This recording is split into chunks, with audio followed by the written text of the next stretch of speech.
You are now listening to MrGentleman Like That Podcast presents the Old School Show with Ken, aka MrGentleman, and the star Roddy Rod, where we talk anything old school. True.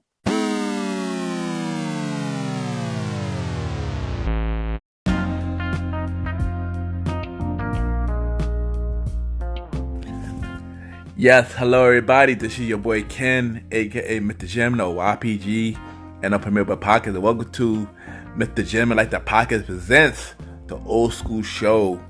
Hope all is well. And everybody want to know what the Old School Show exactly. You know, the Old School Show is basically about me and my co-host from the Premier by Podcast, DJ Retro. We discuss anything old school related, old school music, old school shows. Artists highlight and talk about what they did during that era, old school games, stuff like that. It's basically a show about retro, old school stuff. So we got the first episode, which will be the Black Sitcoms Takeover. So we gonna talk about this each era, each sitcom from each era, and we have a special guest. He basically a part of the family. MrGentleman Like That Podcast. Y'all already know the bro, Mr. Aaron Sands is also on the show. So y'all already know. And y'all already know what to do. Same thing just like on my regular show, but with the old school, we get the same procedure. Sit back, relax, enjoy the first song.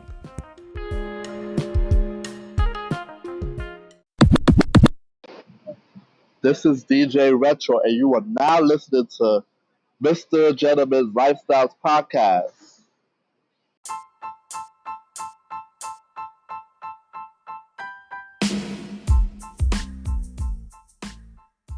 Hello, everybody.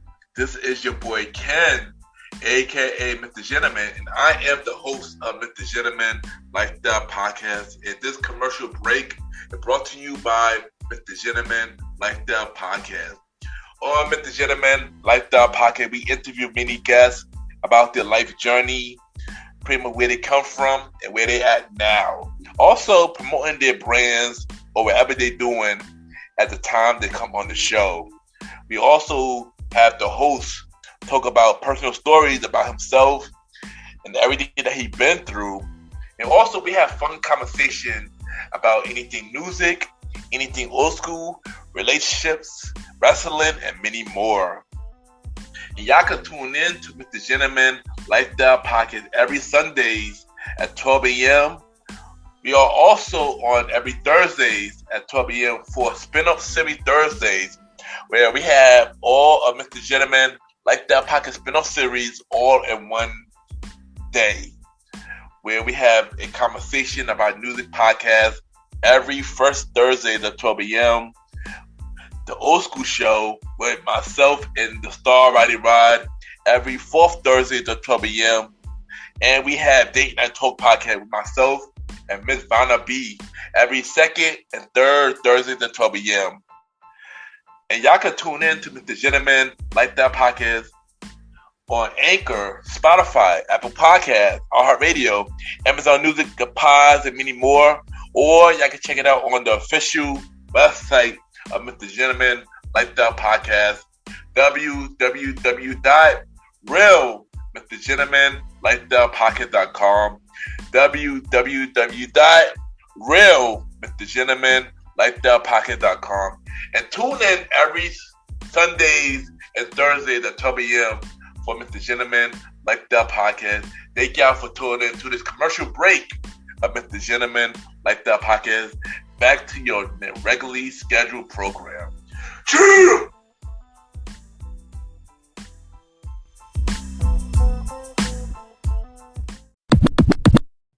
This is Aaron Sands, and you are now listening to the MrGentleman Lifestyle Podcast.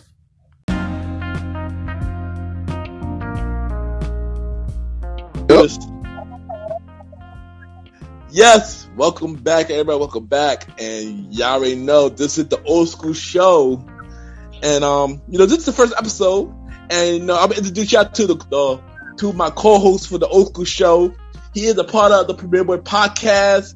He was on 2 episodes this season, and now now y'all will see him every 4th Sunday on the Old School Show. We got my bro DJ Retro on the show. DJ Retro, how you doing, bro? Welcome to the show. Welcome to the Old School Show, where we talk everything old school. Yes, I'm you're here and I'm proud. Yes, you already know. But the first episode we have our special guest, and this brother right here, y'all. He a part of the Premier Boy podcast. He do the rest of the prediction. Y'all already know who it is. Mr. Aaron Sands is back.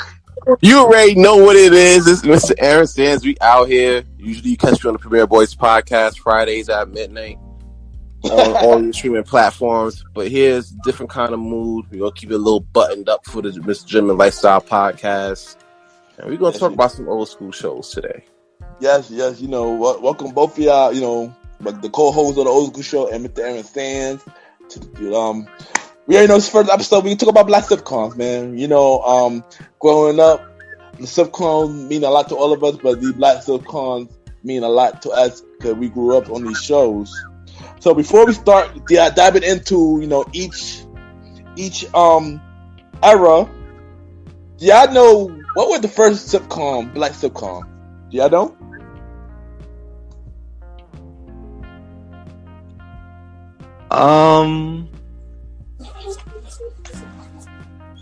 I would say like Good Times, maybe. That was usually like the first. That's the first black sitcom, that I saw. I think it's like the oldest, so that might be fun. And what about you, Retro? Would it be Sanford and Son?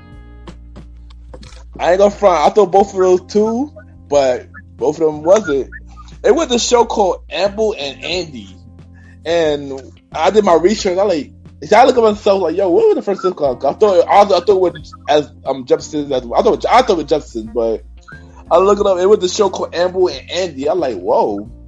So apparently, this show, it wasn't no black actor. It was a white guy portraying a black face, and they were doing wow. And they were doing it for many seasons, but then later they changed it into actual black actors, and yeah.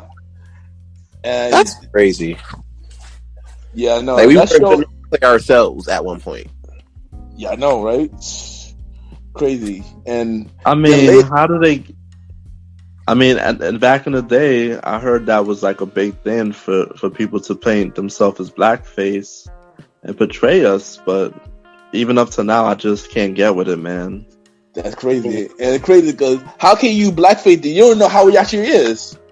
Y'all just assuming that how we are, but I'm glad those days is long and gone. And now we got a lot of amazing black actors and actresses portraying on these black sitcoms and black roles, period. But we all know we're gonna dive into the black sitcoms or the legendary sitcoms and why it's changed today.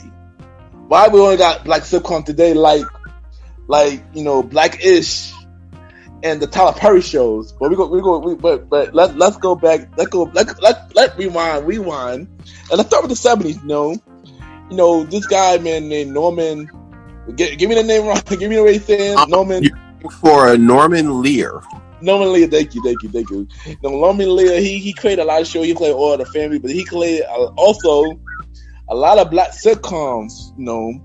He created The Good Times, The Jeffersons, and Sanford and Sons. 3 of those are the amazing shows. So let's talk about it. Let's start with the Jeffersons. Let's talk about the Jeffersons. Moving on up. And moving on up. Well, if you're talking about the Jeffersons, you also got to think about us as a people. That's like our first foray into black excellence. Facts. Jefferson, him owning a laundromat out in Manhattan, for us in the 70s, that was like a far stretch for us, and for the most part, So when you see that on our screens that night, especially I think it was on NBC if I'm not mistaken. I think either NBC or CBS. It was one of them. I just don't remember which one it was. But when you see that, it definitely gave us a glimmer of hope at the least, you know.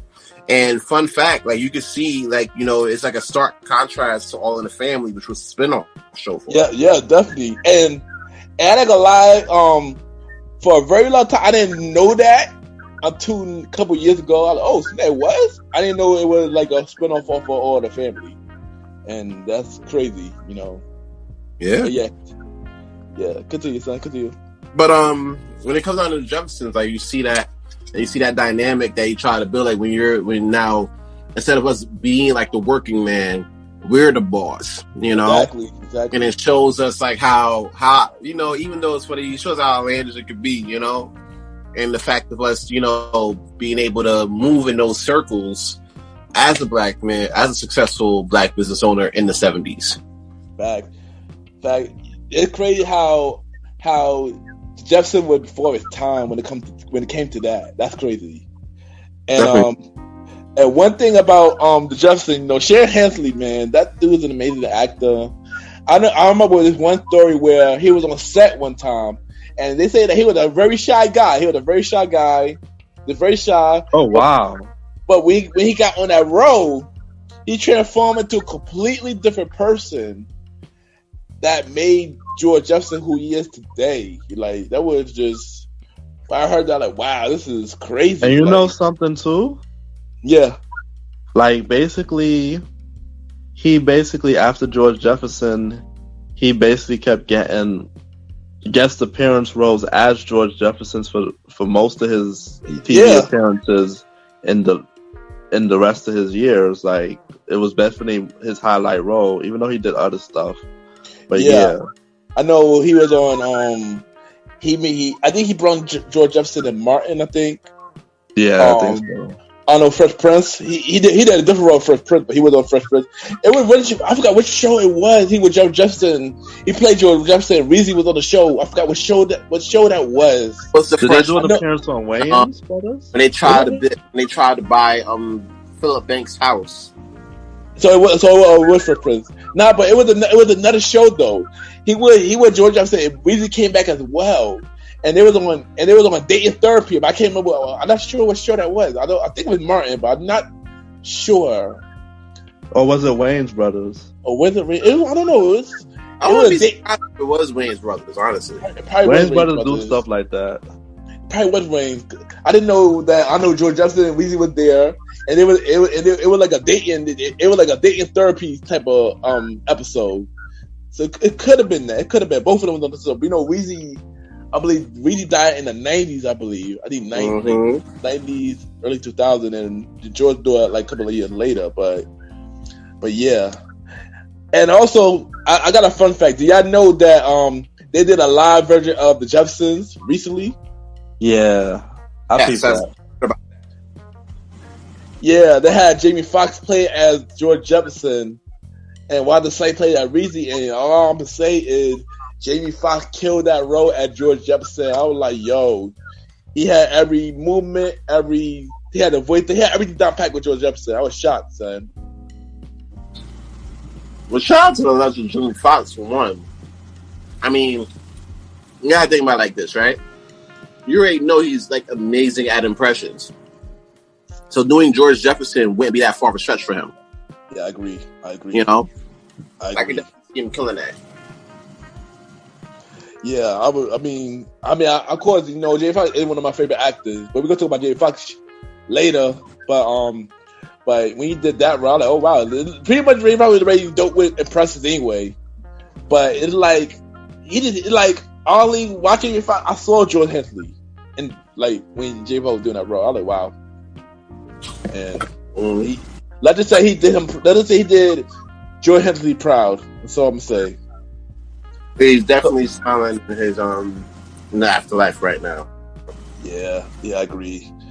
So you know, Norman had some other shows. He had Good Times and Sanford and Son as well. So let's talk about the Good Times. Let's talk about Good Times, man. Good Times. Yeah, the time Good Times, right? I already told you in the I think the first episode of Premier Boyz podcast you can check out on all streaming platforms. But you spoke about a top 10 sitcom, and I definitely played a good time. I think in the top 5 because I can relate. Related to that. We grew up in the projects and everything. So for me, when I seen that, I was like, yo, I get where they were coming from, where they had no water and the elevator broke, because at one point, that's where I was. I had to boil water in the morning, and I had to walk up 10 flights of stairs to my house. So, when I saw that, I'm like, I get it. I can respect the struggle on that, Excuse me.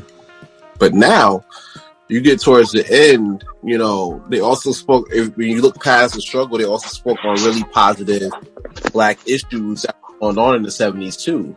Yeah. And I feel like that played a pivotal role in how we were viewed as well. I know, for me, Good Times was a good show. I like the Good Times. Even though, I don't know, it's just me. When it got to the later season, I enjoyed the later season more than the earlier seasons. I don't know, that's just my opinion. Even though, John Amos, he was my guy. He was a guy, strict father, a father that this generation definitely needs, if I had to say. He a father that this generation needs. But I don't know. I enjoyed the later season a lot better, especially when they introduced Jenna into Good Times. Yeah, I mean, when you expand the cast like that, I mean, granted, you could tell when it got a little forced towards the end of the series, but when you expand the cast, it kind of made the show that much better. So, like, even though it seemed forced towards the end, it was still a great show. I loved the Good Times, and even now, if it's on, I watch it. It was a lot of controversy because they ain't like JJ being the star. Oh yeah. And it was a little different. Unlike you, I enjoyed the earlier seasons because it was all of them before they killed off the father. And then when they had Janet Jackson, they brought in a little bit more flavor. Yeah, so agreed. That was okay. Yeah. And then of course at the end with the mother not being there, it just felt off to me. Yeah, I guess like you said, like you mentioned that JJ was the star. John Amos didn't like that. He wanted out his contract. I think that when they killed him off because behind that. Because I remember hearing something like that, and my father was a big fan of the 70s show. He always been telling me stories about them. So like, I know John Amos didn't like the fact about that, and he wanted off the show, and they killed him off. I don't know why the mother. Yeah, continue about. They made him look silly, When you're in a time where, especially like in the 70s, kind of like how it is now, but probably worse because they didn't have social media or any type of reach out like that. You're in a time like that, where we're trying to be about, Black power, Black unity, and you have a guy that's on TV on damn near every week, being kind of like foolish, being like the clown, Yeah. And when you got real issues going on, you like the whole clown, the comedy relief part, but you also want to get down into these issues too.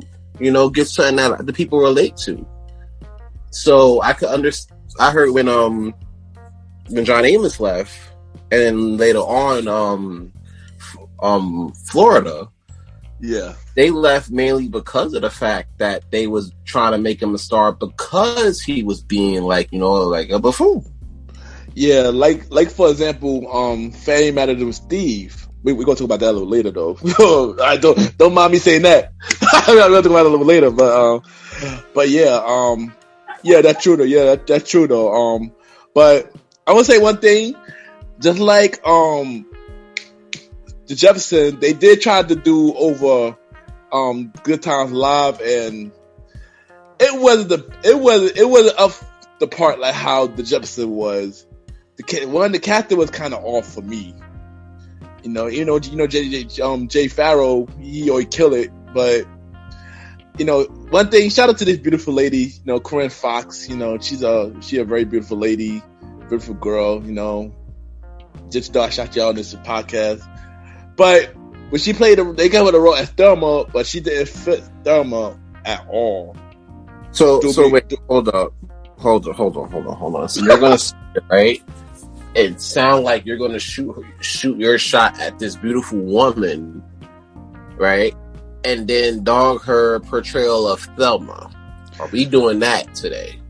I mean, I just want to give her a little knowledge, but I just felt I did it for her. I didn't feel like she fit the role. I didn't think she was a bad actress. She didn't do bad at the role. I just feel like she didn't fit that particular character. Let's just say that. Let me rephrase it. She didn't fit that character. There you go. Well, I will say that is fair. That's a fair assessment because when I saw the Good Times live show, and it was okay. It was nothing to write home about, but it was alright. Yeah, it was okay. Yeah. And Viola Davis was Florida. The dude for Brooklyn Nine-Nine, I forgot his name. He was James. Michael was the dude from This Is Us, and also When You See Me. They also had the other dude for This Is When You See Me as well on the live version. But it just wasn't. I don't know. I just wasn't feeling it how I was feeling Jefferson's. Like I believe the cast they picked for Jefferson. I believe that cast. I didn't believe the Good Time cast at all. It didn't feel like Good Times to me. It felt like the last season of Good Times forced. Yeah, I mean, only person that missed it was the football player. That was the case. I don't think that was the episode they were aiming for, but I get what you're saying. Yeah, but also just like I forgot to mention before the Jefferson, Maria Gibbs was refer her role as the maid on Jefferson's, and John Amos was in the Good Time version too, live version as well. I believe so. Yeah, Marla Gibbs. My bad. Hours now while you can because getting older and everything in 2020s being a vicious bitch, but her career, a lot of people don't understand, her career spanned over the past 50 years. So when you're talking about Marla Gibbs, you're not just talking about Marla Gibbs in the Jeffersons or maybe a couple spots on Good Times. You're talking about her from 227 to maybe like the second season of Blackish. You know what I'm saying? Oh yeah, she was. Oh right, she was. Yeah, she was on Blackish. Right. And in many different roles in between. So you gotta understand, like, that's a long, lengthy career. Not a lot of people can have that longevity and then still be great. Yeah. So that's something to really sit down and consider. Yeah.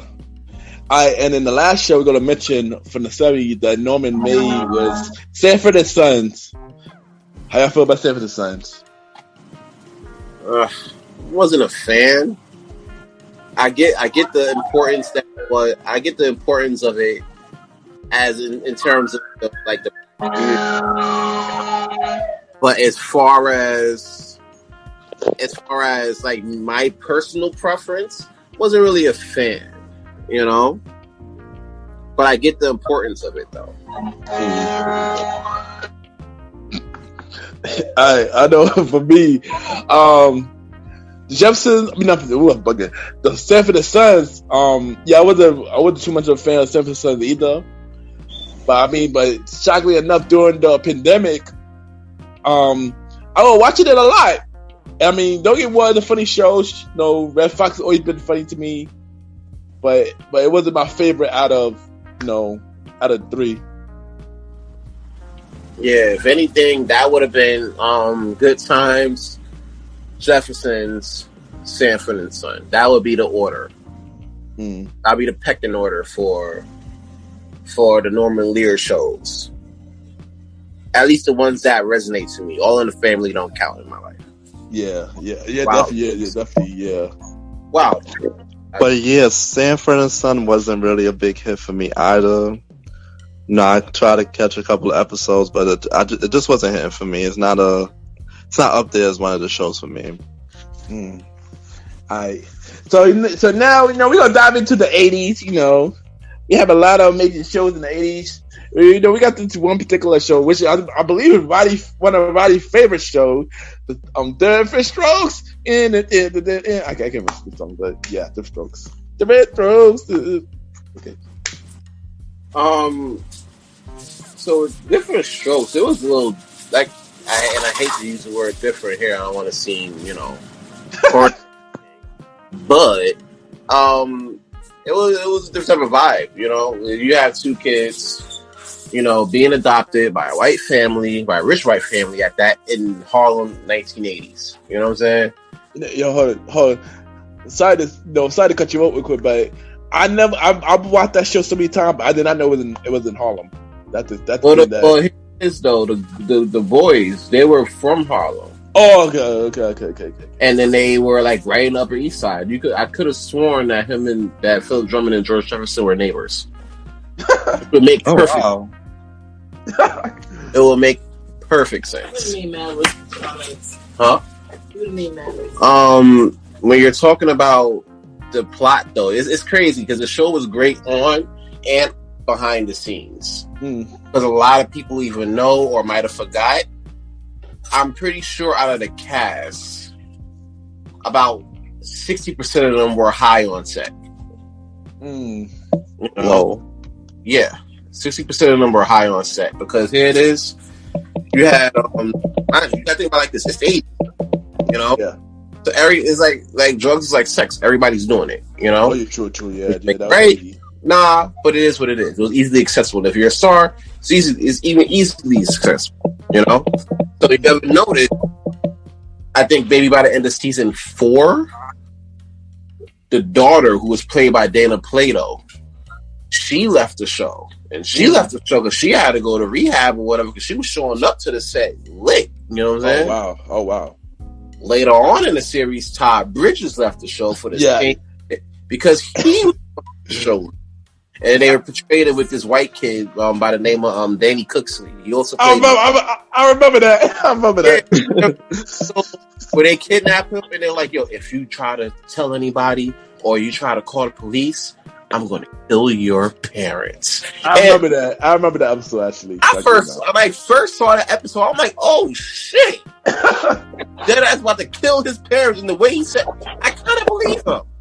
Like, they shouldn't call the cops, If you just sit your ass down somewhere, enjoy this porridge, and shut the fuck up, But shit like that was believable for me. Shit like that was believable. That made it a great show. It sucked that everybody was high doing the shit, but it's the 80s. What you do? I know about Todd Bridges. Todd Bridges, we know about that, but we know like later in the years he cleaned up and he ended up on Everybody Hate Chris. We're gonna mention that a little later. But and he goes to ICDC college. Oh yeah, right. But I know. But Different Strokes was definitely okay show. I enjoyed it. They showing these two boys that were adopted. Had Mr. Drummond. They had a lot of lessons because, you in the neighborhood and you get looked on because you're two black boys going into the store and stuff. It's just, it was a good show. And I like shows that shows deep lessons because you're not just laughing at the show and what they do. You're laughing at what they go through and it can be relatable. Yeah, I agree. That's how I feel about Different Strokes. For me, I always enjoyed Different Strokes, man. That always been a show that, growing up, always been good. Gary Coleman, man. Rest in peace, Gary Coleman, man. I like that show. I always like the Different Strokes, man. If you're doing good rest in peace, you also got rest in peace to the daughter, Dana Plato, and rest in peace to the father who played Philip Drummer. I forgot his name. Yeah. Premier Boyz podcast, which comes on Friday at noon on all streaming platforms. Good. Nice plug. All right, so the next show we're going to talk about is probably one of the biggest family show in the 80s, The Cosby Show. How y'all feel about The Cosby Show? Roddy, you want to take this one? Yeah, man. The Cosby Show was great. Like, basically, everybody who you see on TV these days, they got their start in the Cosby Show. You know, it was great. Like, he just basically, you just have the all American family. You have you have Cliff, you have his wife, and you have the kids. They were all. It was a very positive family, and they were in Brooklyn Heights. Yeah, So- Brooklyn Heights, yeah. So Oh, like, Hold on. By the way, sorry to cut you off, Roddy. Fortune of Swagitude. Continue. oh yeah, Very well. Continue. Brooklyn Heights, Fort Greene, Farragut Projects. You already know what it is. Facts. Like, damn, yo, y'all shouting out on my terms. Wow, yeah, like I was saying. Yeah, so I love Cosby Shows. Actually, a great show. It's a show that you could look up. So everybody, you know, wanted to admire the Cosby family. Everybody admired. Everybody wants, you know, with the guest appearances and everything. So many people that we seen over the years, they got their start, and that some people even on TV now, you see them like, oh wow, they were kids on the show. So it did a good thing, even though he's going through his stuff now and he's in jail and stuff. You know, you got to give props to Cosby for what he did on the show. Yeah, No? I agree. And you know, everybody know. I've always been a big fan of the Cosby Show, man. I watched that growing up, even until now, and I always enjoyed it. Like Roddy said, a lot of people got their start. Just to name a few, Alicia Keys on the Cosby Show. Do y'all remember that?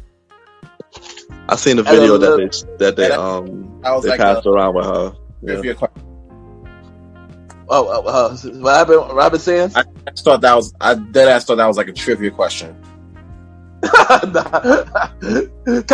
of, sort of, not really, but yeah. But I mean, I enjoyed the Cosby Show, and like I said, that's one TV family that everybody in real life want to admire as that family as a whole, and a lot of TV shows like a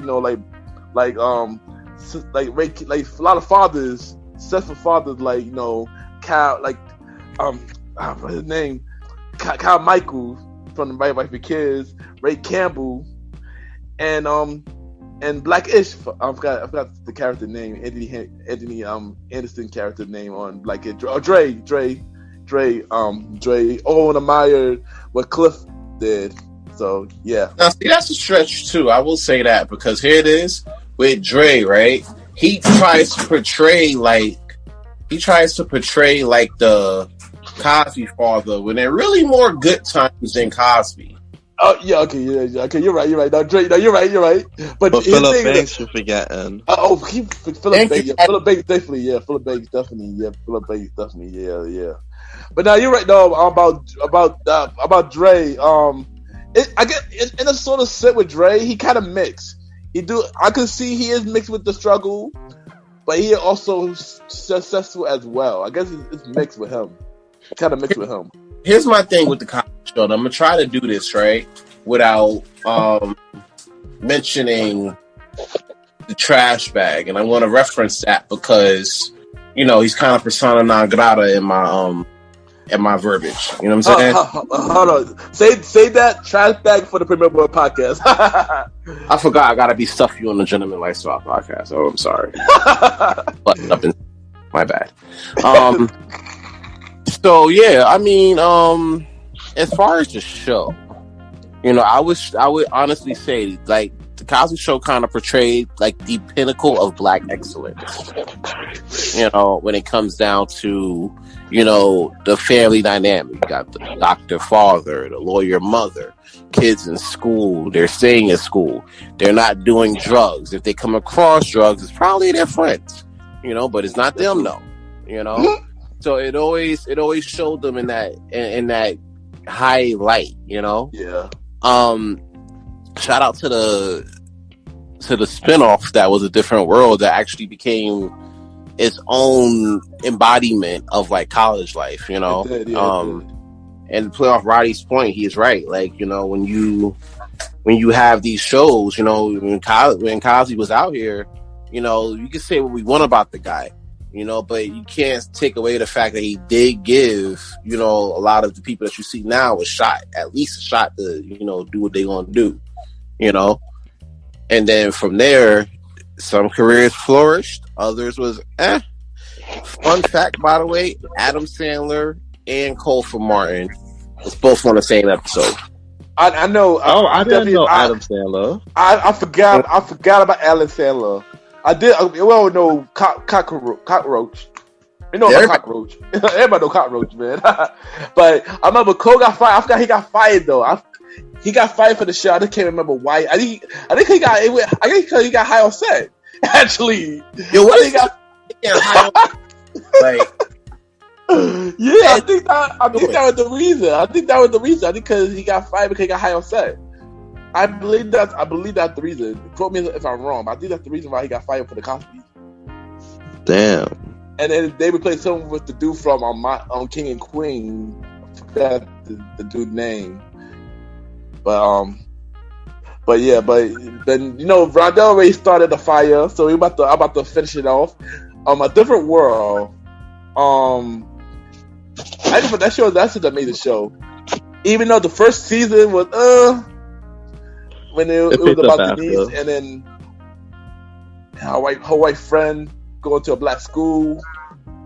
First season was just weird, but when they started the second season and beyond, we were centered about Jasmine Guy character and Kareem character. That when it started like picking up, and also when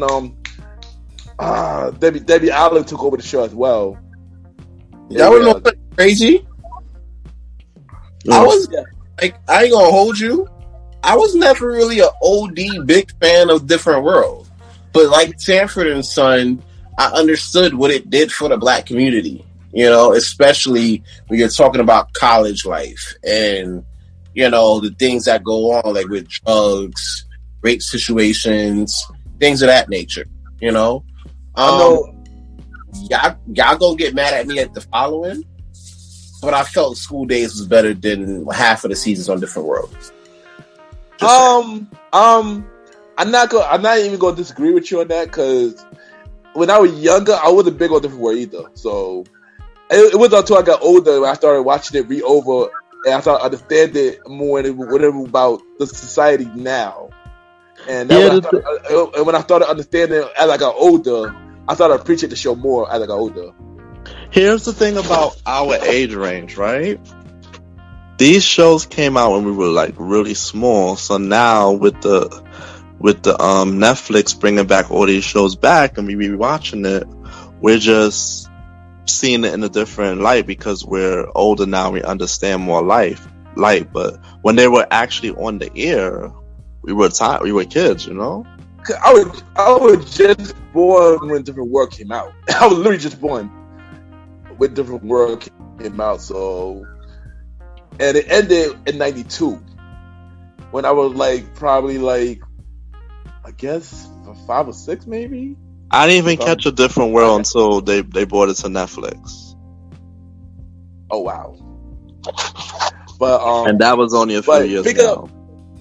But since it's still kind of related, fun fact: do y'all know Debbie Allen and Rasheed? What's her name?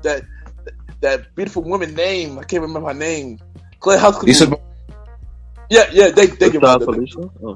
Felicia Rashad. Yeah, Felicia Rashad. You know they sisters. Debbie Allen. I didn't know that. Yeah, they're sisters. I believe it. Yeah, I believe it too. Like, you know, you can't have two beautiful women like that that's both in the same type of field like that. You can't tell me they're not related in some exactly. And one day I would say, Felicia Rashad is one of my favorite. Maybe it's two TV mothers I love. Felicia Rashad, Claire Huxtable, I love her. As the TV mother completely. And the second TV mother, we'll get to her in a few soon, but she one of them. You know, honestly, I didn't even think about TV moms, you know? TV moms deserve more credit, son. TV moms deserve more credit, son. They do, though. They should. I ain't gonna hold you. But, nobody, I don't feel like, not a lot of people, I will say, really sit down and think about the how can I put it? Nobody really sits down and think about the impact that TV mothers, especially black TV mothers, have. Yeah, definitely. And this next show, this TV mom is number 3 for me. Before they changed her, let's talk about Family Matters. Oh yeah. And I bet a lot of people did not know that it probably changed. We about to drop some facts to y'all right now. So let's talk about Family Matters. Family Matters, I have mixed feelings about Family Matters. You know, first and foremost, Family Matters.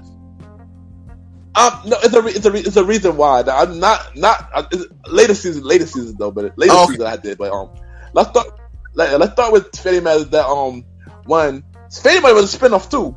Did y'all know that? Yes, we do. I forgot what show though. Perfect Stranger. It was Perfect Stranger.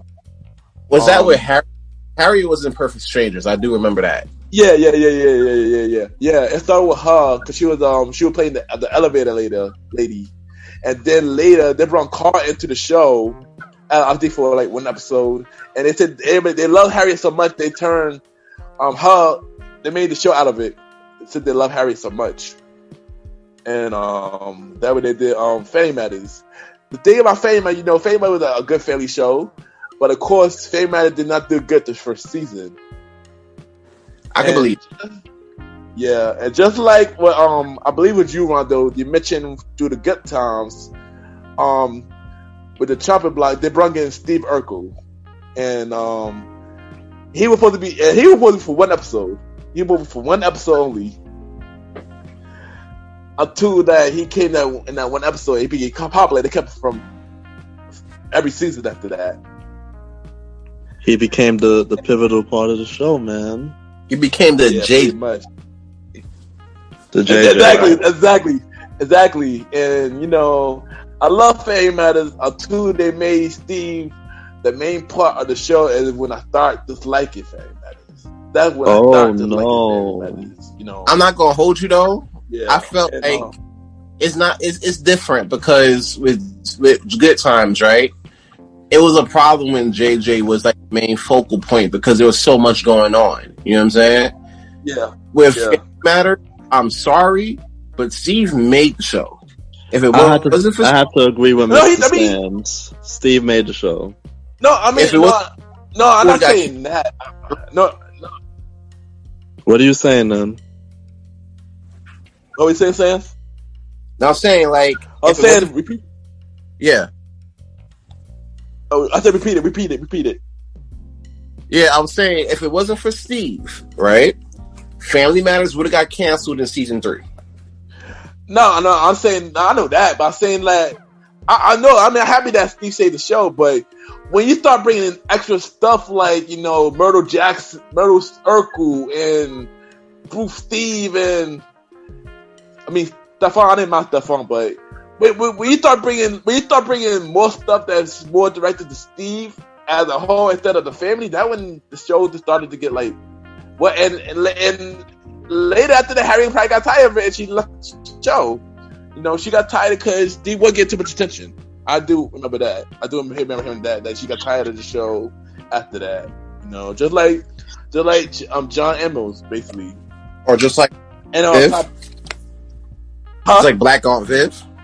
Black on Viv was a different. Oh yeah, with we gonna talk about that next on the topic. We gonna get there, bro. We over there for that.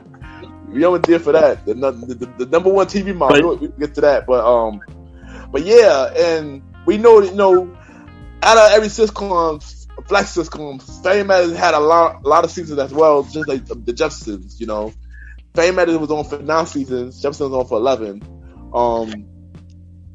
Well, I have to disagree with you, Ken, because basically Steve character, they brought a lot of creativity and they brought a lot of flavor into the show. Basically even from like the beginning with him having the episodes with him in class and stuff, it was very funny and very fun. When other people got screen time, it was okay, but his screen time was more. His screen time basically made us laugh and made us enjoy the show more. With his catchphrases, "Did I do that?" You know, that's why when Sans said that he made the show, I agree with him. But then at the same time, they could have did a little bit more for the other characters. But I agree. You already know how I feel about Judy. yeah. If you listen to the Premier Boys podcast, which is streaming on all available streaming sites, you already know how I feel about Judy. How you have her come upstairs and never come back? Just never like come down. Like they treated her like Bobby Shmurda's hat. Like basically. And then of course they had the storylines with Rachel having her place before it burned down and stuff, you know. Yeah. They actually tried to incorporate everybody around the show, even with Steve Urkel, but like his scenes were basically the funniest, and you know he would always do stuff and get in trouble. So that's why because I would watch it anytime.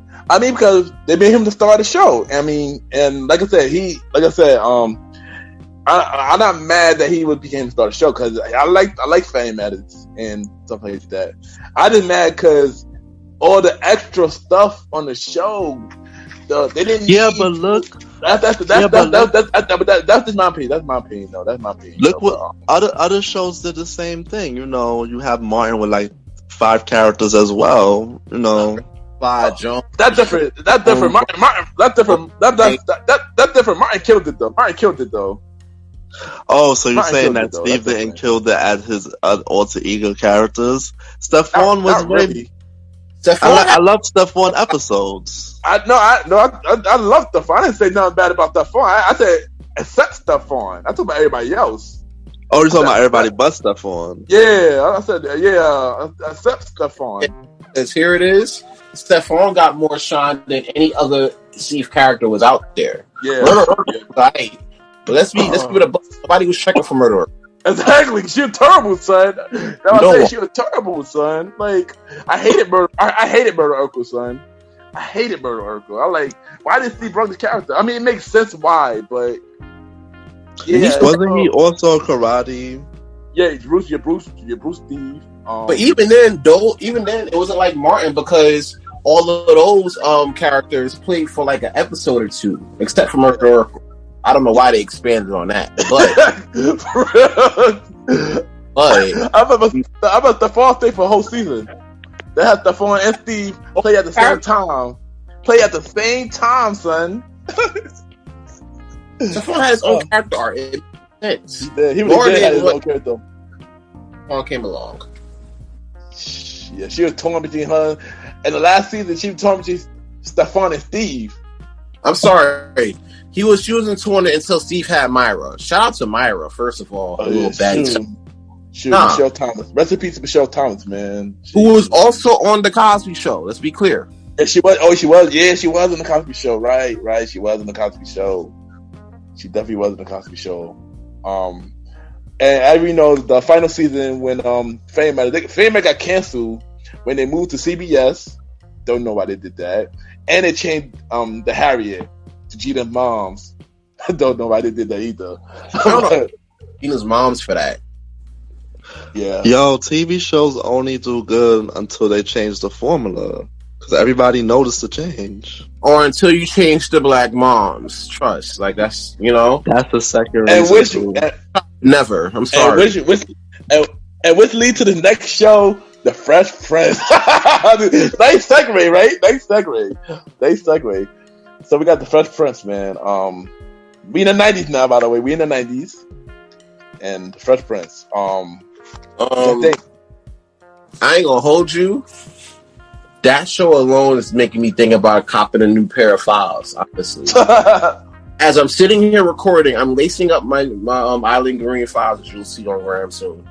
But I'm lacing those up, and I'm thinking about, you know, the style that was in there. It was like, take the Cosby Show, right, and evolve it a little bit, you know? Then you get the Fresh Prince. You talk about the struggle. You talking about a family, you know, who got it all, but then you're bringing in Will Smith as that aspect, Yeah. that takes away from that whole Sadiddy lifestyle. You know what I'm saying? Yeah. Big props to Black Aunt Viv, because no matter where the show was taking it, she made it a point to keep it about the culture. For real. Yeah. I agree. She made it a point to keep it about the culture, and that's what made the show. That's what made the show hit for me. So when going back to switching moms, when they switched the moms and they kind of like steered away from that, you know what I'm saying? That didn't sit right with me, I agree. Like I said, she's the number one TV mom for me. Viv, and yeah, Fresh Prince was another show. I love Fresh Prince, man. Honestly, Fresh Prince is one show now I could watch all the time, if I want to. And my thing is, I've watched all the episodes, and at one point I was actually reciting it because they was always playing it on reruns on WB and all these other stations. So yeah. I actually got to the point where I knew all the episodes by heart. You're not the only one, son. And one thing that I love one episode I love about Fresh Prince, man, when Will Smith got serious with the acting role, got serious with his father left, And, they always show that clip online. And turns out that was a real life thing, because Will's father really left in real life. So that role, he was really acting that role. And I found out that was like that real moment when Uncle Phil, hugged Real. That was like a real moment. And Uncle Phil was like told Real, like, yo, just be real, show your real emotion, and he did. And of course, first things first, rest in peace, Uncle Phil. Yeah. And dang, I lost my train of thought after that.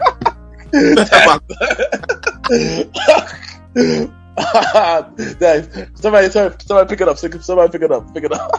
Well, no, like that scene was more important. That scene was probably, if not close, the one most singular important scene in black sitcoms in the 90s. Yeah, I agree. There you go. I agree. Thank you. You said that right out my mouth. There you go.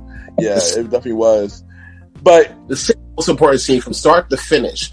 Everybody know what is, like, not everybody, because I don't know everybody's history, but in the black community, the lack of fatherhood, especially in the 90s, was a pivotal part. And for them to touch on that one scene made it the single most greatest scene in black sitcoms at that time. Because, when you see when you know the pain is real, the pain is real. Because he went through that shit in his real life. You know what I'm saying? So he knew where to pull from, And the fact that who was it? Avery. Jason Avery, I believe. Yeah, James Avery. Yeah, James Avery. The fact that he let Will be like, yo, be yourself. Yeah, exactly. The fact that he let him let it fly made that scene all the more important. You know what I'm saying? Definitely and true, I like Kareem too. He's a great actor. But fuck Will's fake dad on that show, man. Like,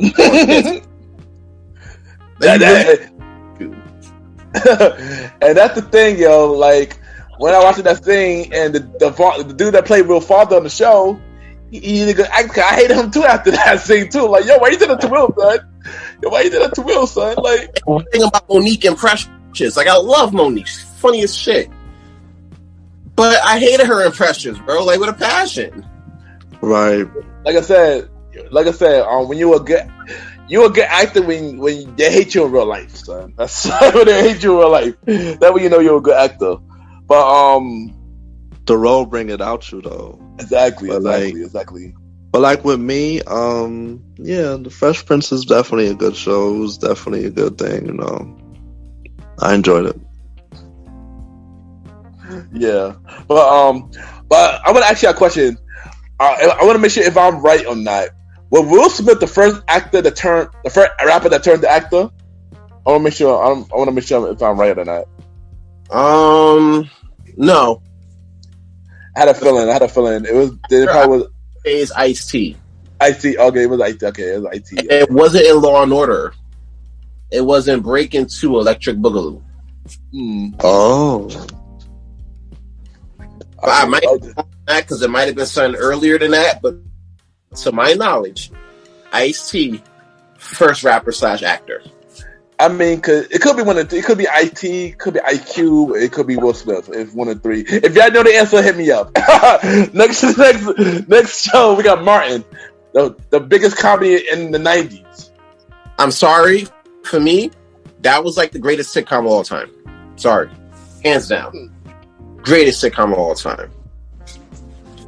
Except for one season, I could watch if they put Martin on Netflix right now. I could watch all the seasons, except for maybe half of the last season. Right. I know it was very, very uncomfortable. I get it, and it was noticeable that it was uncomfortable the last season too. And I don't know. The best sitcom. I want to say the best sitcom. The best comedy sitcom, I would say yes, I would agree to that. That was one of the biggest comedy sitcoms of all time. I could probably say that of all time. I agree with that. I agree. Why I say that, because around that time, you didn't really have anybody else, right, doing like 5 or 6 characters at the same time. Other than Steve. You know what I'm saying? They looked at a serious comedy sitcom, you know? Yeah. I don't look at Martin on the same level I look at Family Matters. You know what I'm saying? Neither.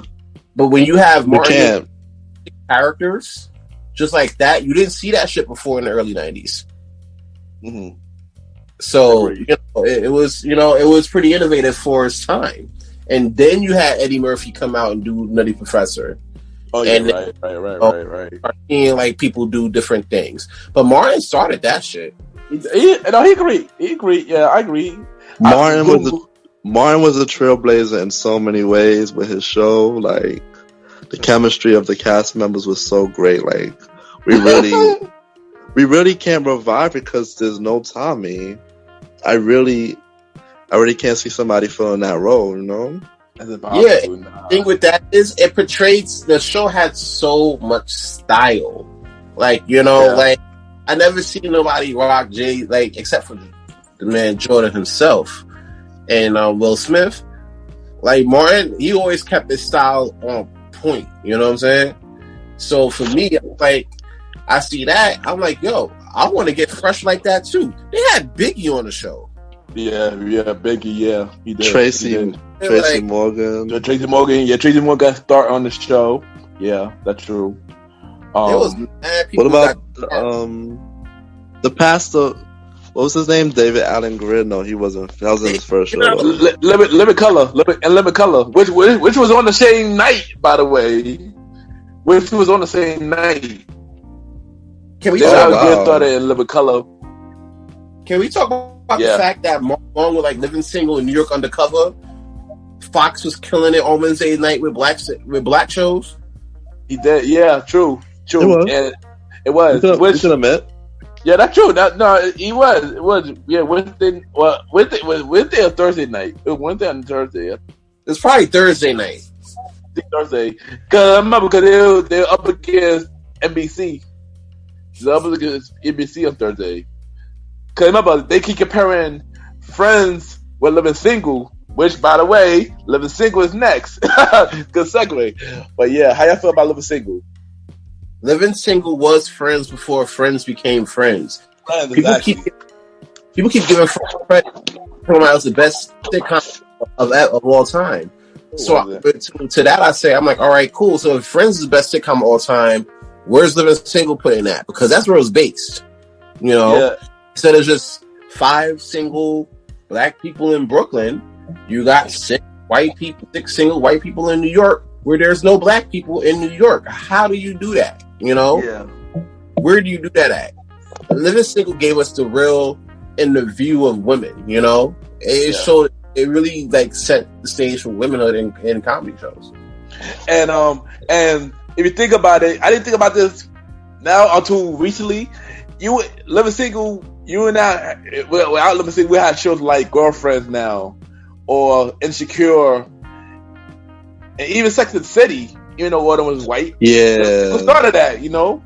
So Living Single actually did pave the way for certain shows as well.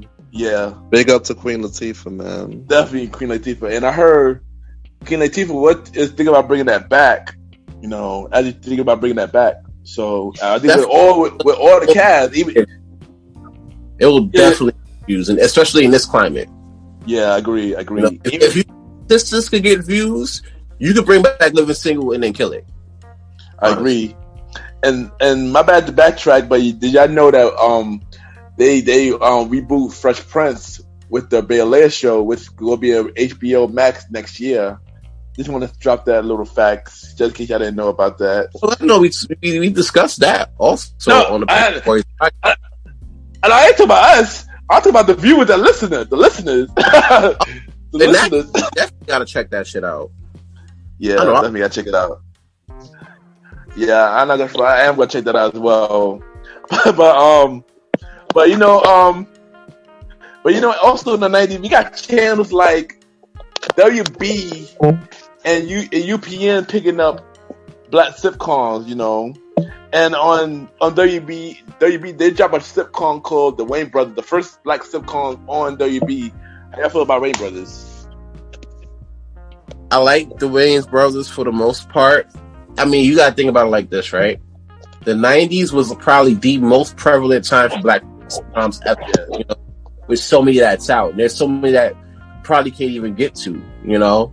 But with everything in there, the Wayans Brothers was like the right show, but being the fact that it was drowned in so much competition, people didn't even really. I feel like people looked at it, but I feel like it's underrated.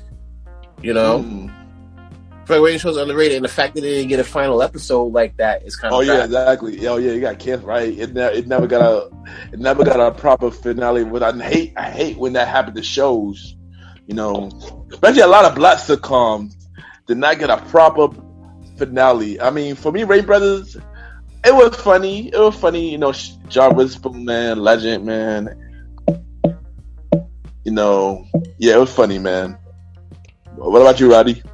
I love the Wayans Brothers. Anytime I could find it, I'd watch it, and I don't even care what episode is on. I just love the vibe of it, you know. It was always funny, and then Marlon's acting a fool.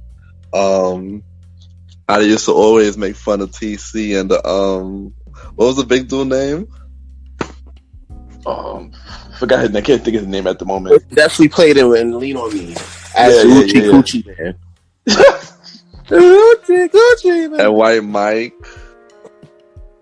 And then of course D was like a big pivotal of the show. And but they had Paula J. Parker on there, but I don't know. She wasn't on there for that long. They wasn't feeling her for the part. They also had Leo Rashawn on there too. Who? The baddie of the '90s, Leo Rashawn. Oh, okay. Yeah, she wasn't on there long though. Paula J. Parker. But you know, also on WB, we had many other shows. We can't get to it because you know we had the Jamie Foxx show, we had Sister, we had Smart Guy, we have Mr. Sand's favorite show, Parenthood, oh shit, and we had Steve Harvey show, which I wanna dive to Steve Harvey show a little bit, not too much, because I got a question to ask y'all. Have y'all seen Hang with Mr. Cooper back in the '90s? A little bit. I did a little bit too. Bro. Yeah, because recently I was watching an interview with Mark Curry from Hang with Mr. Cooper, and he said an instant story about, you know, he said him and Steve Harvey were good friends in the '90s and stuff like that. You know, Mark Curry came on his show Hang with Mr. Cooper he was hit on ABC. A couple years later, Steve Harvey came on the show with the Steve Harvey show. And people say that Steve Harvey took his whole concert and added to his show. Do y'all think that was true? I ain't gonna hold you. I would believe it though if it came out, because here it is. You got Mark Curry, substitute teacher, trying to steer the kids the right way, and also dealing with, you know, and also in a sense dealing with, you know, people from school faculty. Flip to Steve Harvey, substitute teacher, and school, trying to make sure these kids get right. While you also try to bag the principal and got a friend. So I'm sorry. I call thievery. Somebody need to call the cops. Mark Hurd need to call the Yeah, here's the thing though, because I didn't think about that in the 90s, but when I watched the interview recently, and I watched both shows recently, I was like, oh snap. Wow, he really did the idea. That's crazy, son. Like, I never noticed it until like recently. Oh wow. Yeah, and then that's crazy. I just wanted to bring that little stack. But let's dive into UPN real quick, And the first hit show on UPN was Moesha. Mo to the E to the. I can do that. But how you feel about Moesha? How you feel about Moesha? Moesha was. Oh. No, Roddy, go ahead. I said Moesha was cool, but it was more for me. Honestly, it was more aimed to the females. Like, I personally was just watching it to watch it. I wasn't like enjoying it until like the later seasons when like more Dorian started coming and the show started to shift. Yeah, it's just me from my point of view though. Like it was an okay show though. Now, I could agree. When Ray J became a main cast member, the show got a lot more interesting. Also with Frank's storyline, yeah, it was a lot more interesting. I was like, yo, it was funny, son. What about you, Sans? Well, with Moesha, right? I mean, it was a dope show to reach out for a young teenage in the 90s. I just felt like herself was kind of trash because the way she was moving, Yeah. Facts. Series on I watched the series on Netflix when it first dropped, and I'm like, all right, so far so good. And as the show went on, it just became more trash. Like, why would Moesha? It was a nice guy. Why you didn't break him off a little bit? I feel like that was kind of trash.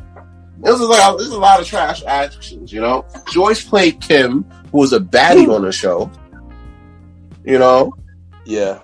Kim wasn't a baddie, but I mean, it was trash. The father was corny as fuck. I'm sorry. Wow, bro. Oh man. It's like the guy that will tell the corny jokes at a work party. Well, on it. So, but other than that, the show was dope. I hate that they got rid of the mother halfway through the last season. Yeah. D left the show last season. Like partly, like she was like in and out last season. Like she said in the interview she didn't like the direction after that thing happened with Frank. So it was uncomfortable. Cause Frank, remember, like Frank was supposed to be the TV father, like the TV father everybody would look up to until he did that affair situation, that affair storyline. Yeah, and that show into a really dark turn, son. That took that show to a really dark turn. I'm not gonna lie. Ryder, let me ask you. It is. I know it is though. It is real life though. Yeah. Let me ask these writers, why the hell do y'all change up these formulas like towards the end? Like, you had a good thing going, just avoid on what you had. Yo, Roddy, one word, ratings. That's why. Ratings. They wanna turn the show around. No, at that point they're experimenting. They're not throwing it for ratings. They're experimenting about throwing certain storylines in. It's true, experiment and changing up the outlook on the characters. Yeah, because apparently during the last season, the ratings went down. So they tried to throw storylines. Yeah, they went to a different direction. You're right about that. Oh, they were trying to save it. They were trying to keep it afloat. Yeah, there you go. Yeah, definitely with more. So that's what I was doing. How do you? That for me, that kind of made the show a little more interesting. Me too. Oh, God. Me too. Actually, I actually liked it. The dark turn. You know, me, Sharice, my sister. Every time we talk about Moesha, the 5th and 6th season was always as the darker season basically. Like that's what it got more interesting. Yeah. You know what I'm saying? That's when shit got spicy. You couldn't avoid that, you know? Exactly. And plus, it's like you said, it's a part of life and a part of growing up because you go through stuff like that in life. The fact that they want to bring that into TV, just to say that not all family is all perfect. Like Black-ish, they had an episode, and they dive in the future real quick. They had an episode of Dre and Rainbow almost getting into a big fight, and they over got a divorce. And I remember that. And that family was a perfect image of family. But if we think about it, it's about they going through hard times and they managed to make it work. Just like Frank managed to make it work at the end. He managed to make it work with Dorian. He managed to make it work with Dee after that. He managed to make it work with the family, even after the hard time. You know. Look, man, like here's the thing. When it comes down to it, right? You know, you're gonna encounter like shit like that in these TV shows because you gotta make, not only for ratings, you gotta make that shit relatable. If people ain't related to that shit, nobody's gonna watch it because they're not gonna feel that. You know, you need something that people can feel. I agree. And one thing I hate about Moesha is that they ended it on a cliffhanger and never got renewed after that. They canceled it. Bro, Miles dead, bro. I'm sorry. I regret him and I spoke about this on the Premier Boyz podcast, streaming on all streaming platforms. Bro, Miles dead. You're talking about a kid getting kidnapped in LA in the early 2000s. Oh yeah, because it was 2000 when it ended. Actually, it was on 2000. Yeah. So yeah. I don't know. I mean, oh man! But I do hear right now that Brandy and all the cast is in talk of a revival. So how you gonna do that without Hakeem? Oh, and Endell, and pretty much half the cast, like yeah. I mean, well then again, Endell went to Parker's, which we're about to get to now, because due to Brandy and Catelyn's bond, they had beef during like the last season. Call Bond was in. She left the show for 2 reasons. I guess she wanted to go on her own, and she got pregnant on set of Moesha, and I heard that became a big thing. And then later she started doing Parker's, which, to be honest, I watched Parker's, but I was not too much of a big fan of Parker's like that. Honestly, I ain't gonna hold you. I'm not even gonna hold you. Yeah. I'm just now getting into Parker's because it's on Netflix. Oh wow, bros. I could totally disagree with both of you. I was into the Parker's. I enjoyed it. It was a vibe for me. Like, I mean, I know what happens because people would tell me, "Yo, Ron, this is what happened on the Parkers," and I probably wouldn't care. Oh, during the time? Yeah, and I probably didn't care. But like, I can look at it now. Like, it's on Netflix, and shout out to Netflix for basically bringing back UPN. Basically, UPN and one show or 2 shows for WB. Yeah, I know eventually they're gonna get everybody else from WB. I should. Yeah, I should. Yeah, I should. Yeah, they should. Continue. Yeah, like you gotta get give a big shout to Netflix on that, because now you're either visiting for the first time or revisiting, as you're older, that we grew up on at our own pace. Agree. So that's a big thing. And what also brought to Netflix was 101. And how y'all feel about 101?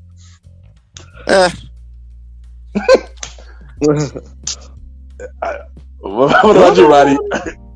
I like the 101. I'm not gonna lie. I like the 101. The only thing I didn't like is when they went to Malibu and they started showing the Malibu episodes. I hated that. I just couldn't get into those episodes. Those seasons. I was a fan of 101. I liked it 101. I had a big crush on Kelly Pratt. When I was younger, we the same age. We the same age, so yeah, even around then. But I like the 101. I agree with Roddy when they got to the 5th season. I guess the college season, the Malibu season, I was not feeling it either. Like you said about same thing with Misha. It took a different turn. In this case, it took a really wrong turn, in my opinion. But crazy enough, 101 was not supposed to get canceled though, like at all. Really? No, I'm about to explain the reason. So apparently, y'all remember the show All of Us? All of Us. Yeah. So apparently, Will Smith and Jada Pinkett, they ran the show All of Us, and they wanted to add it to the UPN roster. So I don't know how they managed to take off 101, but they took 101 off and added that in, and that's why 101 got canceled. Basically. Well, now All of Us ain't around too, so I'm glad because that show was terrible. Anyway, I didn't like All of Us like that. All of Us needed something more to me. I didn't say it was terrible, but it just didn't hit. Yeah, exactly. It wasn't Wayne's Brothers, but it was alright. It was like 1-on-1. 101 was successful, son. Y'all really gonna make me do it? No, please don't do it, son. He gonna bet. Don't do it. You don't do it, son. Nah. Like we not going. How much seasons did All of Us have? Like 1 or 2? What? They had like 5-6 seasons. No, they had 4. It was 4. Yeah, 4. Sure. Give or take. It was 4. It was definitely 4. I remember that. I don't know how they. All of Us legacy, like that's crazy. like. Do you remember how they ended? I think I remember. I'm not sure. I think I remember how they ended. I think the rain went back to Lisa Ray. I think that's how they ended, right? If I'm right? I believe so. I gotta look again, but I believe so. Yeah, I think that's how I'm not sure. Cause I watched every UPN and WB show, but All of Us just wasn't my favorite. I didn't say that. I'm not gonna bad the show. It wasn't my favorite. Shit. So let's talk about so we're in the 2000 now. So we had some funny family shows. These 2 shows was on different networks, but they are both family related. We got My Wife and Kids and the Bernie Mac Show. How y'all feel about that? One show was on ABC, another show was on Fox. Wait, say the shows again. My Wife and Kids on ABC with Damon Wayne show, and then we have the Bernie Mac Show on Fox. I feel like they could have expanded more on My Wife and Kids than Bernie Mac Show. Bernie Mac is a funny comedian, one of the kings of comedy. Of course. The show, it was alright, nothing too crazy. Fun fact: I met the older daughter. Oh wow! Really? So she's actually a nice person. A little bit of a baddie, you know what I'm saying? But yeah, like they need to expand on My Wife and Kids a little bit more, than Bernie Mac Show. However, is it me or is it like Tisha Campbell like a bad omen to black sitcoms? Explain that reason. Yeah. That. I got y'all. To be quick, Martin, right? Shit was going well, and then he leaves the show, and shit gets weird and forced, cancels in season 5. Yeah. All of Us. She was on All of Us too. That's Martin's ex-wife. Oh, right. That show gets canceled in season 4. Oh, wow. Wife and Kids. Dope show. Really good. Was really successful. Yeah. Started making it more about Tisha Campbell. Show gets canceled. Yeah. That show did got canceled in season 5. Coincidence? I think not. I mean, but if you think about people whose show getting canceled, you gotta talk about Brandy too. Like Moesha, 6th season canceled. The Game, even though the Game was 9th season, but that got canceled still. Her season she was on season 8. I don't think she came back for season 9. But here's the thing with that though. Hold on, there's more. 101, Brandy got added to the show on season 5. That got canceled. Kind of the same thing. But here's the thing. Like, I ain't gonna hold you. None of those things was directly related to Brandy. Yeah. All of those shows was directly related to her. I mean, but I'm trying to figure out what happened with her. But what happened with her and what happened with her and My Wife and Kids though? Like exactly. Like how? Like what was her reason for My Wife and Kids? I feel like this, and this is just me. Towards the end of the season, they started putting it more towards her, right? Well, yeah, and they were talking about how she was showing up late to the filming, you know. And I'm like, bro, for me personally, half of doing the job is showing up. Of course, yeah. You know what I'm saying? Which means showing up late don't count either. You know. Mm-hmm. So that's something that you really got to sit down and consider. And if you want to, my bad. So if you want to go dive deeper, she was on a show called Dr. Ken, and that got canceled too. So you might be right. Right. Yeah, I forgot about Dr. Ken. Thanks for reminding me. Yeah, for poor Ken John, man. Poor Ken John, man. Ken the poor Ken John. He's on Max Singer now. Yeah, I know. I'm joking, but yeah. Good. But yeah. Not to mention Everybody Hate Chris too. She was on that show too. You know what? You're right. And then that show ended. But we're gonna talk about Everybody Hate Chris too soon, actually. But yeah, actually next. But after we'll finish this up with Quail. But Trisha Campbell. But yeah, I agree with you. Actually, My Wife and Kids. I see what you're My Wife and Kids was a good show. Like, of course, they quickly changed Claire. They quickly changed her, for the better. Because first Claire was terrible. Yeah. To say that. I can see that. That's the only part where I can see a change was there that made it better. I agree, yo. And it made Jennifer Freeman career basically. And then of course, like, she had Tony come in all the season. Tony was such a weirdo. No, I ain't gonna front. The characters that they have for the show though were hilarious, man. I'm not gonna front. They like Tony was this hilarious, man. I'm not gonna front. Yeah, and then Franklin, right? Franklin, yeah, yo. And then the guy who was Junior girlfriend father. He was hilarious too. Yeah, and don't forget they changed Junior baby mothers too. Like originally, it was Megan Good was on it. Megan Good at first, but because she can't do it like a full-time role, she switched her to the other girl. Right? Yeah, to the other girl. Which was a. What happened? I feel like that turned me off though because I got attached to Megan Good. You know, Megan Good. But I saw a video somewhere that they actually started dating the new Junior baby mama and him started to date outside the set too. Oh wow, I did not know that. Yeah, I saw that on one of these videos that they actually did start to date for a little bit. So like sometimes these on-screen romances do turn into like full-blown relationships outside the scene, you know. A lot of on-screen romance. Remind you, like the Martin situation, right? Going back to Trisha Campbell.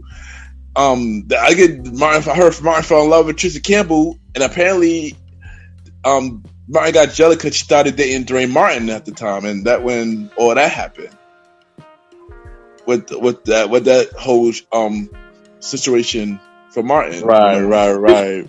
But at one point, them two were actually off the set. Yeah, actually were dating. Yeah, they was.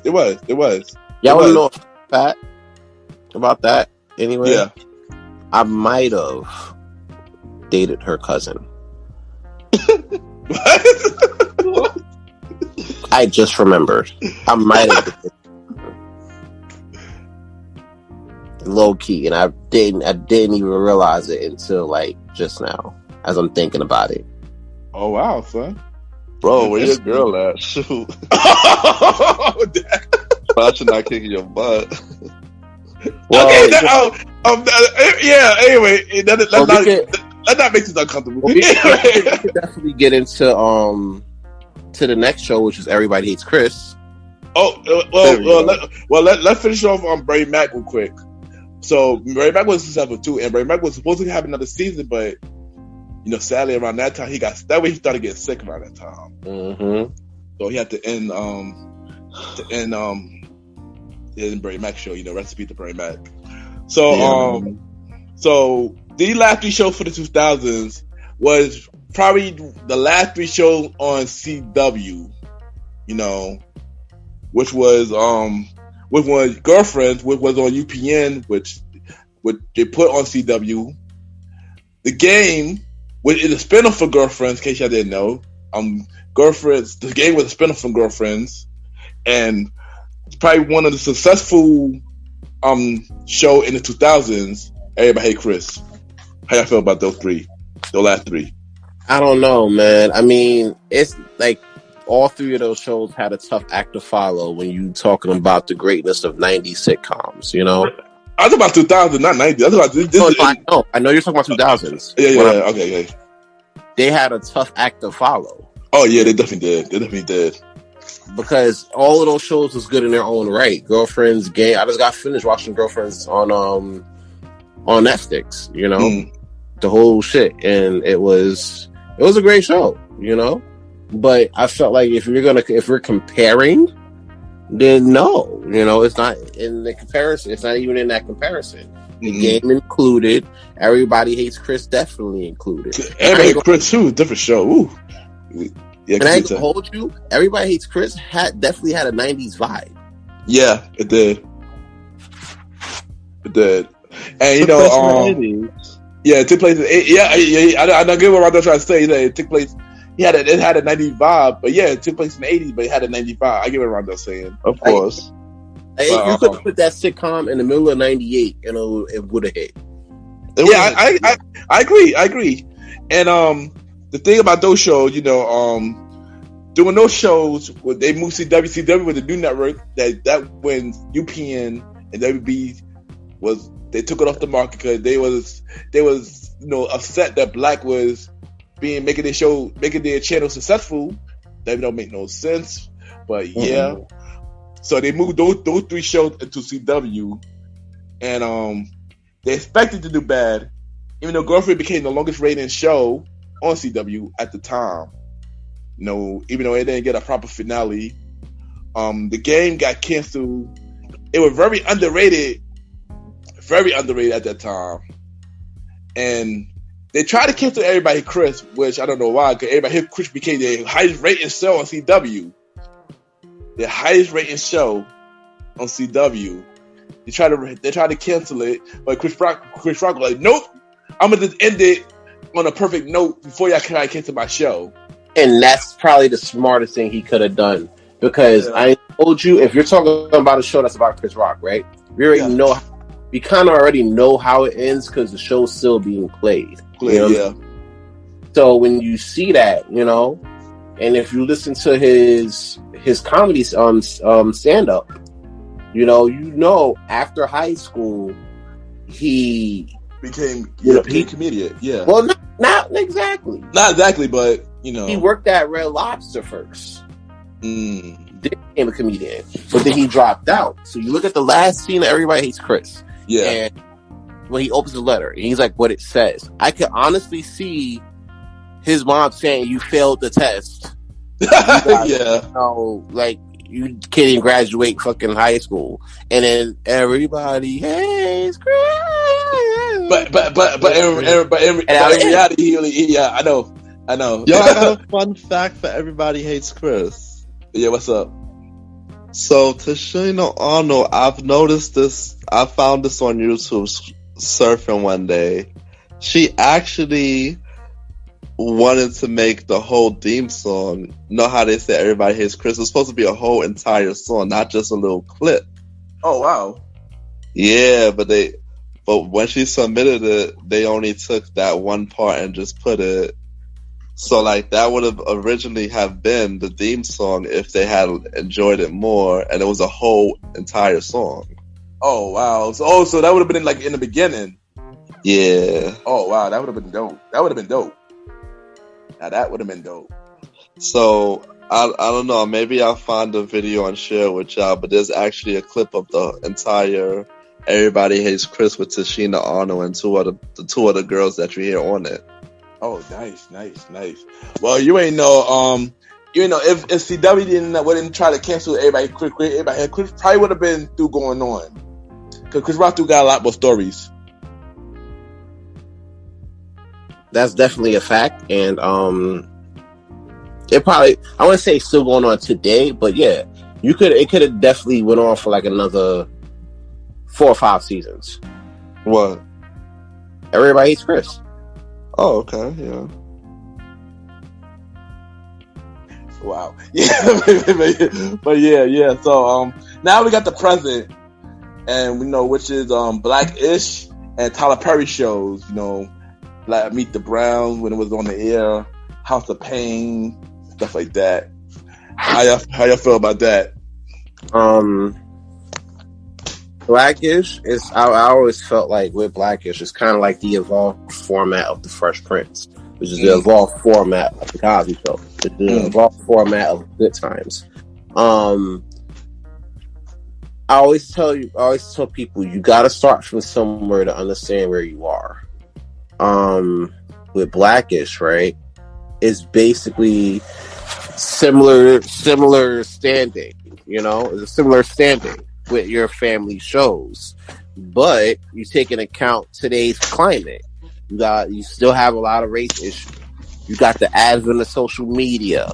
The fact that the show is actually successful enough to do 2 spinoffs. Yeah, tells you a lot. That shit is a powerhouse in itself. Shout out to King Barris and the writers for the show. I agree. Definitely. Yeah. Facts. I agree with that, man. And like, fun fact, he about to make another spinoff now with the parents, with the Dre parents couple. Wow, really? Yeah, Otis? yeah, the Otis, yeah. Yep, Otis. So next thing you know, they're gonna find something for Jack and Diane. Probably not. I mean, I don't think they probably don't need one. They could kind of kill it with Black-ish. Yeah, exactly. The way that she's growing up. Well, she does a lot, but the one that played Diane. But yeah, she is. Yeah. But I like Black-ish. It's okay. I just it's kind of funny to watch. It's kind of a good show. I mean, I enjoy Black-ish as well. It's a different type of sitcom than we had back in the day. But I mean, clearly it's successful because it has 7 seasons now with 2 spinoff and a potential 3rd one. So yeah. So what about House of Pain? How y'all feel about House of Pain? I'm liking I like the original House of Pain. The second one, it's hit and miss for me.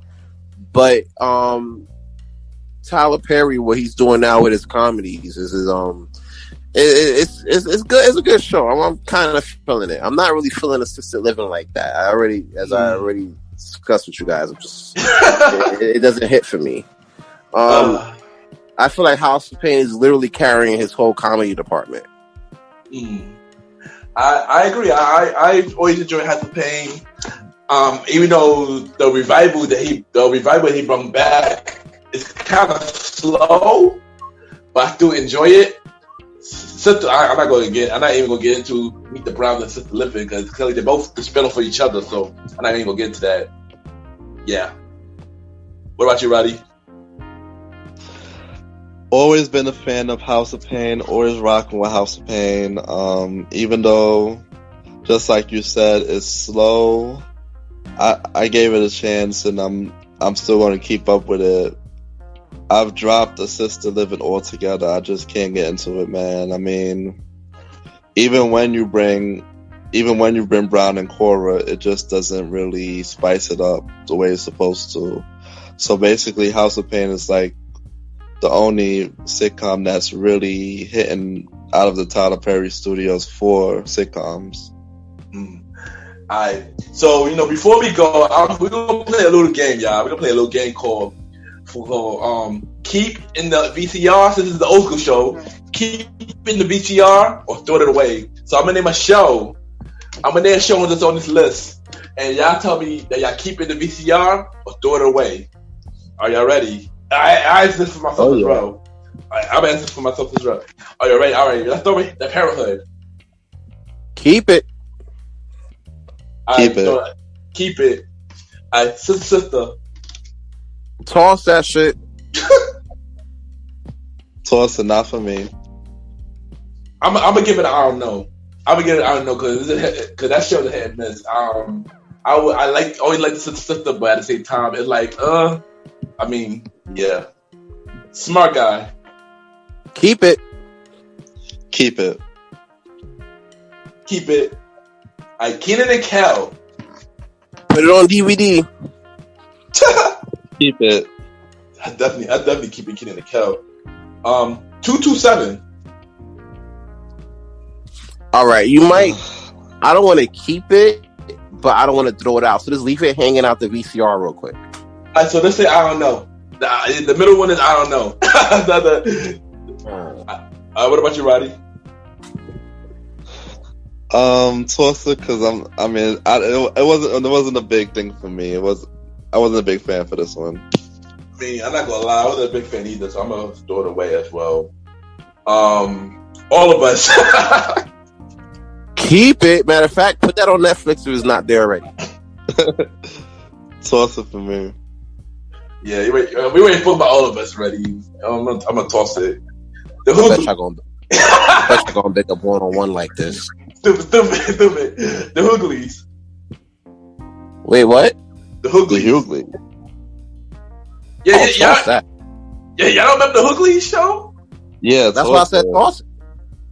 Yeah, toss it. Well, out of all the kings of comedy, he was the worst. He was the worst sitcom out of all the king of comedies, in my opinion.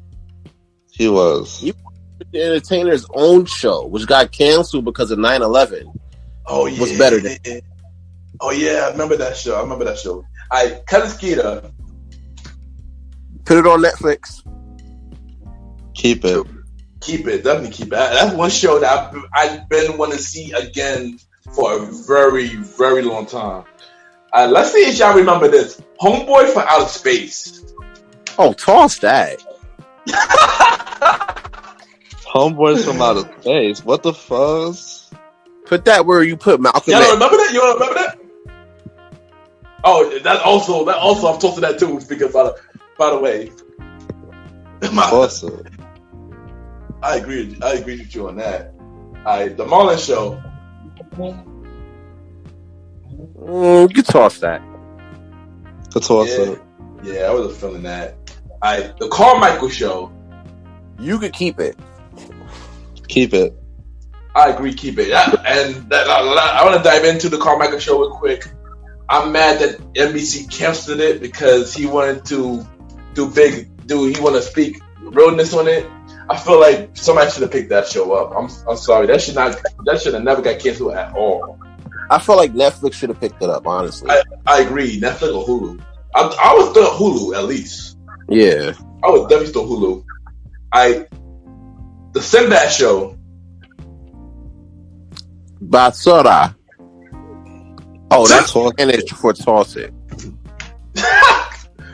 I used to watch the Sinbad Show a lot as a kid. I would probably say I'm gonna say I don't know for that one. What about you, Roddy?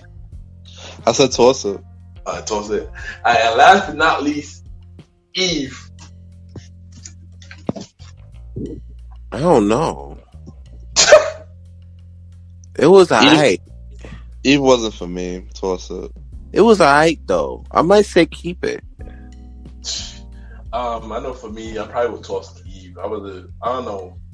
Eve was okay, but I guess something was. I guess one of the something was missing. You know. I'll keep like the first couple of seasons. I will say that. Yeah, I was trying to remember. How many seasons was Eve? I think 3. I think it was 3. I thought it was 4.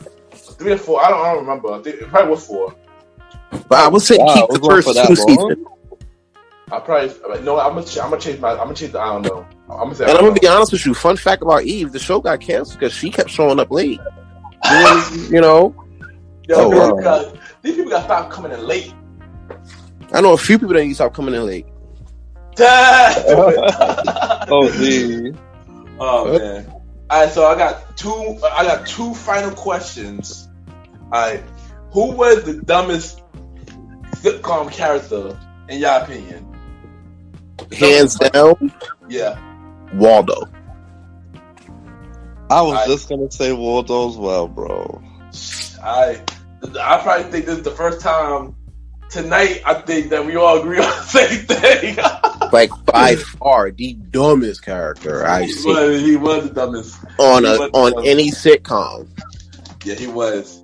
Not just on black sitcoms, but white ones as well. He just, once again, is black excellence. You just surpassed the bar. He just surpassed the bar in dumbness. Yeah, I agree. I Love agree.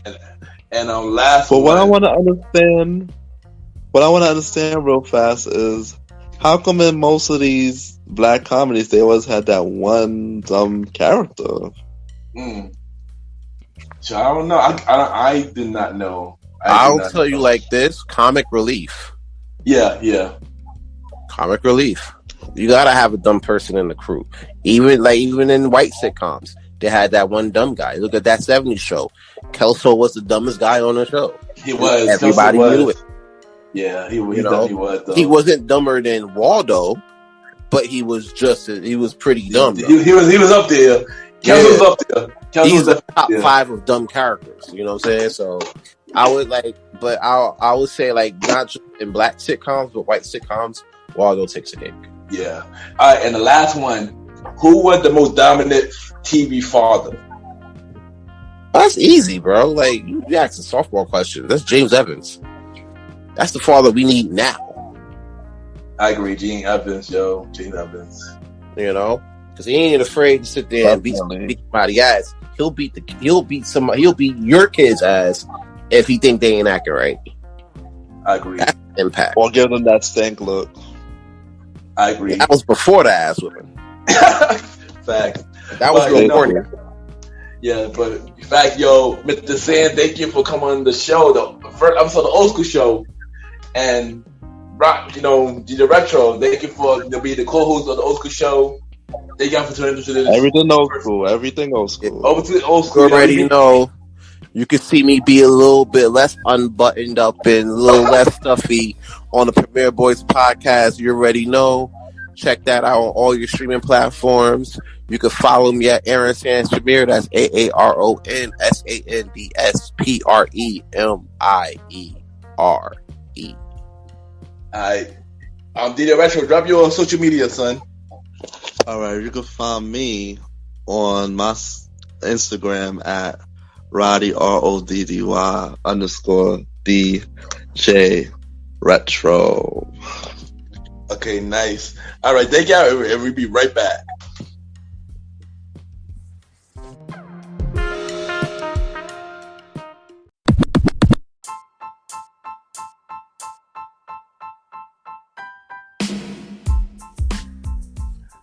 Hello, everybody. This is your boy Ken, aka MrGentleman, like the podcast and the Premier Boy podcast. And this commercial is brought to you by the Premier Boy podcast, where where we talk about anything about the culture.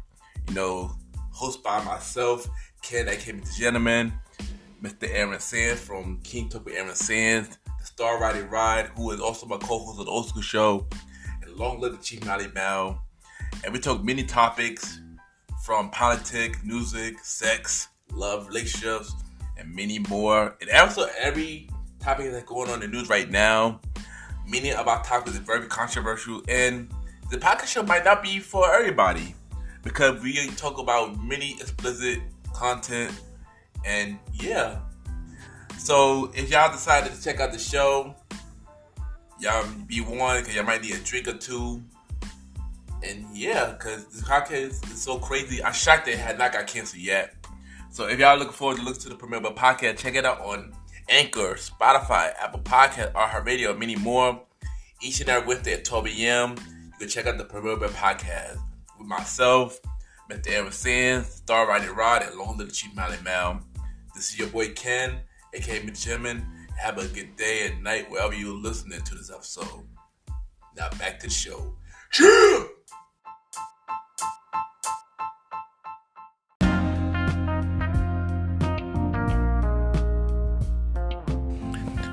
Now, I just want to take the time and thank everybody for tuning into this first episode of the Old School Show.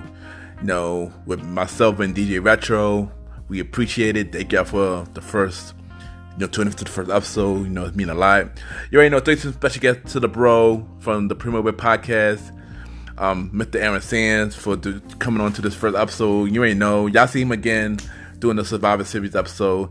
And also, y'all can't have enough of us. Y'all can check us out. Myself, Mr. Aaron Sand, DJ Retro, and Long Live the Chief Mally Mal on the Premier Podcast each and every Friday. We have a new episode out now, so check it out. You know, we back. You already know, y'all want to be a guest on the show. If y'all even want to be a guest on the Old School Show, email me, Ken, ypgent@gmail.com, or y'all could DM me, Ken _MrGentleman. I repeat, Ken, KEN _Mr. MR Gentleman, GENTLEMAN.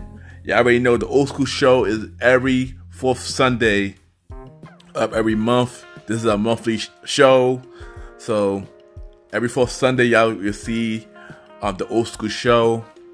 And y'all already know, once again, thank y'all for tuning into a new episode each and every Sunday. Mentioning like the podcast, the Old School Show every fourth Sunday. Anchor, Spotify, Apple Podcasts, iHeartRadio, Amazon Music, YouTube, and many more. Once again, thank y'all and have a good night.